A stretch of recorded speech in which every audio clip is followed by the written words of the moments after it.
पुराने समय की बात है। एक बालक था वरदराज।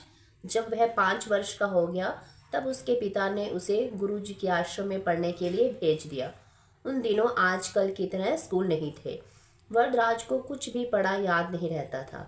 उसके सहपाठी उसे मंदबुद्धि, बुद्धू, मूर्ख राज कहकर उसका मजाक उड़ाते थे। उसे आश्रम में रहते हुए 5 वर्ष हो गए, परंतु वह पढ़ना लिखना नहीं सीख पाया।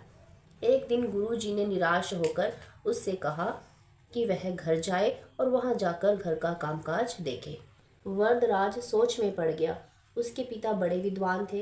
वह कैसे कहेगा कि गुरुजी ने मंदबुद्धि होने के कारण उसे पढ़ाने से मना कर दिया। अंत में वह भारी मन से घर की ओर चल दिया। रास्ते में वह पानी पीने के लिए एक कुएं पर रुका। वरदराज ने देखा कि कुएं की जगत पर पानी खींचने की रस्सी की रगड़ से जगह जगह पत्थर पर गड्ढे पड़े हुए हैं।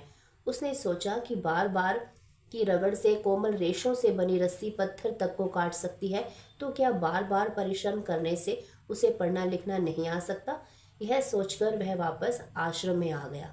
उसने पढ़ाई पुनः शुरू कर दी। अब उसकी गिनती प्रतिभाशाली छात्रों में होने लगी। आगे चलकर यही वरदराज एक प्रसिद्ध विद्वान बने।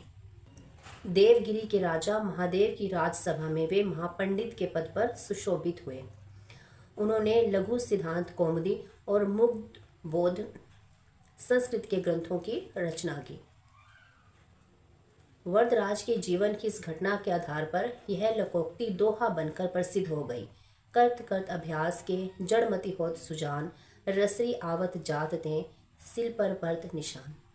अर्थात जिस प्रकार कुएं की जगत पर रस्सी के आने जाने की रगड़ से निशान बन जाते हैं, उसी प्रकार लगातार परिश्रम करने से मूर्ख भी बुद्धिमान बन सकता है।